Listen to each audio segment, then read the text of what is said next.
তখন দেশের কি অবস্থা সেটা তো আমরা দেখেছি। So BNP being a largest political party, আমরা সব সময় চাই যে ভিন্ন মতটা থাকুক, যেটা আমাদের শহীদ রাষ্ট্রপতি জিয়া রহমান কিন্তু তিনি তখন থেকে করে এসছেন। বহুদলীয় গণতন্ত্র যেটা উনি পুনঃপ্রতিষ্ঠা করেছিলেন বাংলাদেশের মাটিতে।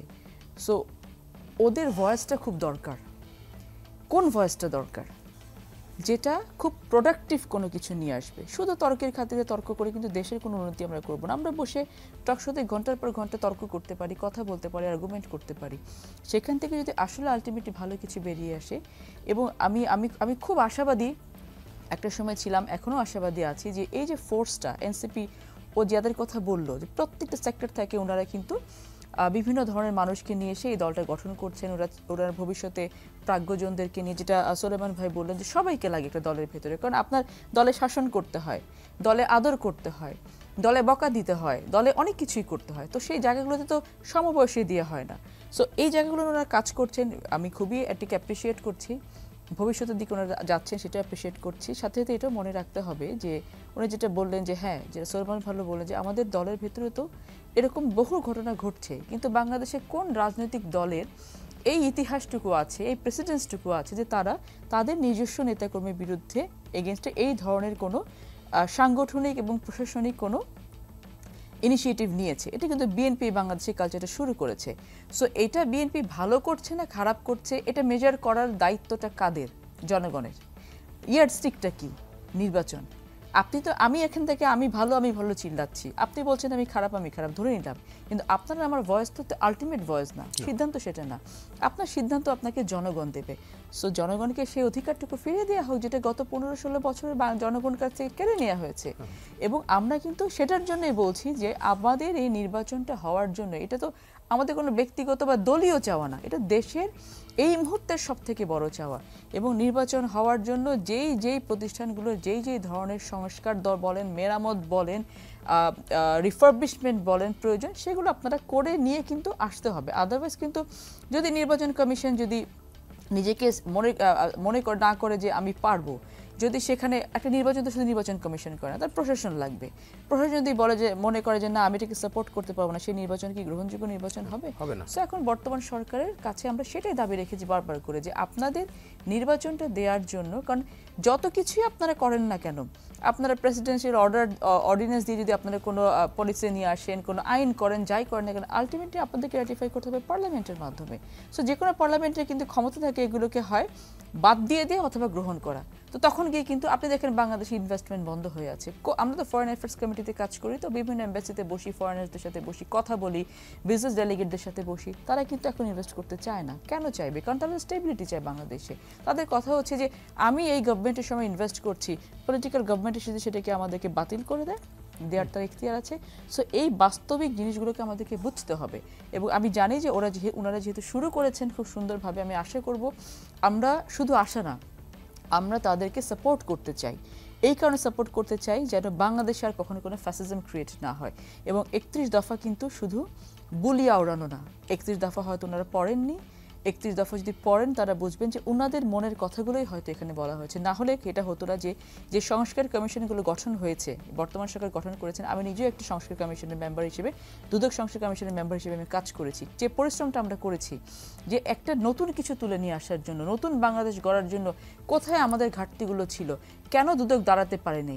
সো এই যে সংস্কার কমিশনগুলো যে দিয়েছেন, আপনি ভেরিফাই করে দেখেন, মোরলেস দেখবেন যে 31 দফার সাথে মোরলেস সিমিলার হয়ে যায়। যেটা সোলেমান ভাই বললেন যে অনেকাংশে কিন্তু একমত হয়েছে সবাই। তাহলে কি এগুলো জনগণের পালস বুঝে নিয়ে করা। বিএনপি তো একদিনের রাজনীতিতে আসে নাই, 15 দিনের রাজনীতিতে আসে নাই। সো অতীতে ভুল ভ্রান্তি সব দলেরই ছিল, আমাদেরও ছিল। ভবিষ্যতে আমরা কি করতে চাচ্ছি, this is the vital point right now. So এটা ভালো হবে না খারাপ হবে, জনগণ কার কাছে থাকবে না থাকবে সেটা আমি আপনি টকশোতে বসে তো কথা বলতে পারবো না। এটা আমাকে জনগণের কাছে মাঠে গিয়ে জনগণকে দায়িত্ব ছেড়ে দিতে হবে। তোমরা তোমাদের প্রতিনিধি নির্বাচন করো, যাকে নির্বাচিত করবে তারা যেন পার্লামেন্টে গিয়ে বসে যেন আমাদের দেশটাকে এগিয়ে নিয়ে যেতে পারে, সেই জায়গাটাকে আমাদের তৈরি করতে হবে আলটিমেটলি। এটার দুজনের কথারই বটম লাইন হচ্ছে একটি বিচারিক প্রক্রিয়ার মধ্য দিয়ে তাদেরকে নিষিদ্ধ করতে হবে। এবং এটার সাথে বিএনপি কোনোদিন দ্বিমত পোষণ করে না। বিএনপি সবসময় বলছে যে বিচারিক একটা প্রক্রিয়ার মধ্য দিয়ে একটি দলের যেই পরিণতি হওয়া দরকার সেই পরিণতি হবে, সে যেই দোষে দোষী তাকে সেই দোষে শাস্তি ভোগ করতে হবে। এটা বিএনপির পক্ষ থেকে একেবারে ক্লিয়ার মেসেজ দেওয়া আছে।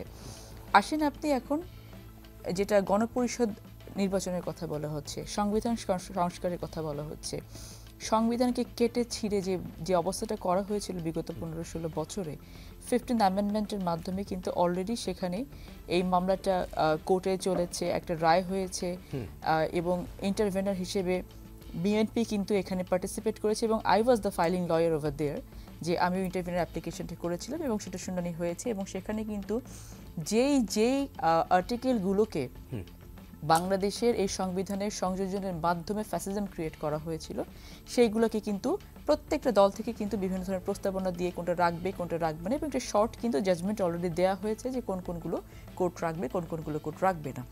সো সংবিধান কিন্তু আপনার এটা বিভিন্ন সময় পরিমার্জন করার ক্ষমতা পার্লামেন্টের থাকে, সংশোধন করার ক্ষমতা পার্লামেন্টের থাকে এবং সেটা করাটাই বাঞ্ছনীয় একটি গণতান্ত্রিক রাষ্ট্রের জন্য। তো সেই জায়গাটা তো ওপেন থাকছে সব সময়ের জন্য এবং যেই ব্যবস্থাপনার মাধ্যমে এটা করা দরকার সেই ব্যবস্থাপনায় তো বাংলাদেশে এখন অ্যাবসেন্ট। তো সেই ব্যবস্থাপনাটাকে আপনাকে নিয়ে আসতে হবে, আর সেজন্যই নির্বাচনটা জরুরি। অবভিয়াসলি এটার বাইরে আপনি কি করে নিয়ে আসবেন, আর তো কোনো উপায় নেই আপনার।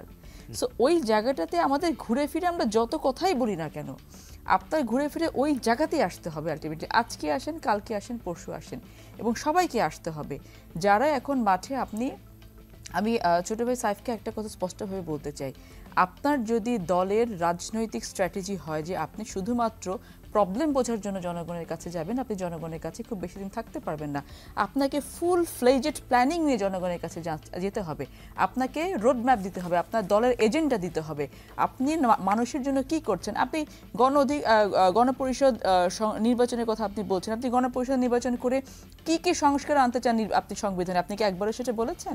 আপনারা বাংলাদেশের সংস্কার করতে চান প্রতিষ্ঠানগুলো, আপনি আপনার দলকে এখনো কি আইডেন্টিফাই করে বলেছে এই প্রতিষ্ঠানের এই ব্যত্যয় ঘটেছে, এই প্রতিষ্ঠান এতটুকু ধ্বংস হয়েছে, ওই প্রতিষ্ঠানের অতটুকু সংস্কার প্রয়োজন, আপনি কোনো কিছু কি জনগণের সামনে দিয়েছেন এখন পর্যন্ত পলিসি? এটা তো হবে না। তো আপনি রাজনীতি তো অর্ধেক করতে পারবেন না। রাজনীতি নিজস্ব একটা গতিবিধি আছে, রাজনীতি নিজস্ব একটা সংজ্ঞা আছে, আপনি তো সেই সংজ্ঞার বাইরে গিয়ে রাজনীতি করতে পারবেন না। আপনি মানুষের কাছে যাচ্ছেন, প্রবলেম আইডেন্টিফাই করছেন, ভেরি গুড, সেই প্রবলেমটাকে আইডেন্টিফাই করে সেটা সলিউশনটা কি হবে, সলিউশনটা আপনি কিভাবে দিবেন সেটাও কিন্তু আপনার কাছে জনগণের কাছে গিয়ে বলতে হবে এবং এই যাত্রাটা আপনারা সেভাবেই শুরু করবেন, সেটাই আমরা কিন্তু আশা করছি এবং এটা করার জন্য আপনাদের যত ধরনের মানসিক সাপোর্ট প্রয়োজন, আপনি বলছেন যে মেন্টাল কাউন্সেলিং প্রয়োজন, সব কিছুর জন্য আমরা প্রস্তুত আছি। কারণ দল আপনার দোষ করতেই পারে, আপনার দলের বিভিন্ন নেতাকর্মী কিন্তু ইতিমধ্যে চাঁদাবাজির কথাও অনেক আমরা সামাজিক যোগাযোগ মাধ্যমে দেখেছি, ওভার ফোনে থ্রেট দেওয়ার কথাও শুনেছি। আপনাদের দলের মুখপাত্ররা কিন্তু নীতি নির্ধারকরা কিন্তু সরকার থেকে এসে বাইরে পদত্যাগ করে এসে দল গঠন করছে, সেগুলোর কিন্তু সমালোচনাও আছে। এগুলো কিন্তু আপনি এগুলোকে নতুন বন্দোবস্ত বলতে পারেন না, নতুন পরিস্থিতি। এই নতুন পরিস্থিতি থেকে আপনি নতুন বন্দোবস্তে যাওয়ার জন্য কিন্তু আপনার অনেকটা পথ অতিক্রম করতে হবে। যদি আমরা এখনো মনে করে ফেলি যে আমরা সব কিছু বুঝে গেছি এবং খুব সহজে এই পথ আমরা পাড়ি হতে পারবো, সেটা কিন্তু আলটিমেটলি আমাদের জন্য কিন্তু এটা খুব দুঃখজনক বিষয় ঘটনা। নতুনদের তো স্থান দিতে হবে এবং এই ক্ষেত্রে পুরনো যারা তাদেরও তো দায়িত্ব অনেক। সহাবস্থানের যে বিষয়টির কথা বললেন, আপনারা কতটা আন্তরিক সেটাতেও আসবো। শুরুতে আমি একটু ওই জায়গাটাতে যাই, সোলোমন ভাই যেটা যে পুলিশের সংস্কারের বিষয়টা যেটা বলছিলেন, পুলিশের মনোজগতের যে মানে পুলিশকে বাংলাদেশের জনগণের সামনাসামনি যেভাবে দাঁড় করিয়ে দিয়েছিল বিগত সরকার, সেখান থেকে পুলিশকে তার নিজ দায়িত্বে ফিরে আসার জন্য তার মনের ভেতরে জোরের দরকার আছে, যেটা কিন্তু আপনি রাতারাতি করতে পারবেন না। বর্তমান সরকারের সমালোচনা অনেক করতে পারবো, যদি এতটুকু সমালোচনা করি যে শুরুর দিকে আমরা দেখলাম কি করলেন তারা পুলিশের ড্রেস চেঞ্জ করা শুরু করলেন, ড্রেসের রং চেঞ্জ করা শুরু করলেন। এটা থেকে কি ইম্প্যাক্ট তারা আশা করলেন? আজকে তো 7 মাস চলে গেছে, আমাদের হাতে 8 মাস চলে গেছে, আমাদের হাতে ইনডেফিনিট সময় নাই। এটা আমাদের বর্তমান সরকারের থেকে ভালো কেউ আর জানে না। সো পিক অ্যান্ড চুজটা কিন্তু আমাদেরকে সেভাবে করতে হতো যে আমি কোন সংস্কারটা দিয়ে সবার আগে শুরু করব। পুলিশের জায়গাটাতে সংস্কার আনার জন্য প্রায়োরিটি ফিক্স আপের বিষয় বলছেন। এক্স্যাক্টলি আমি কোনটাকে প্রায়োরিটাইজ করব। আমার এখন পুলিশের সংস্কারের জন্য পুলিশের ড্রেস চেঞ্জ করতে প্রয়োজন নাই, আমি ক্যাম্পেইনিং করতে পারতাম যে যারা পালিয়ে গেছে, যে ফোর্সটা তোমরা আছো, তোমরা মাঠে ফিরে আসো, তোমরা কাজ করো, প্রোটেকশন দিতে পারতেন, Counselling. কাউন্সিলিং করতে পারতেন, সেই জায়গাটা কিন্তু যাওয়া হয় নাই। এই কথাটা এই কারণে বললাম, এই যে সংস্কার আমরা বলছি, সরকারের পক্ষ থেকে বলা হচ্ছে, বিভিন্ন জায়গা থেকে বলা হচ্ছে, আমাদের অবজেকশনের জায়গাটা এটা হচ্ছে, আপনারা বলেই যাচ্ছেন, আপনারা শুরু করলেন না এখন পর্যন্ত কোনো কিছু। 8 মাস আগে শুরু করলে কিন্তু অনেক ক্ষেত্রে অনেক কিছু এগিয়ে যেতে পারতো, এটা একটা পয়েন্ট।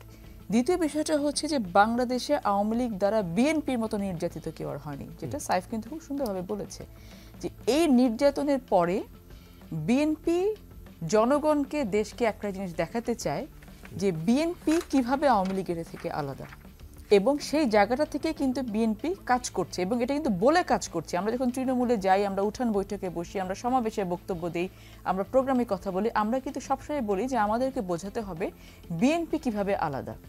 আন্তরিকতার জায়গাটা খুবই স্পষ্ট, এতটাই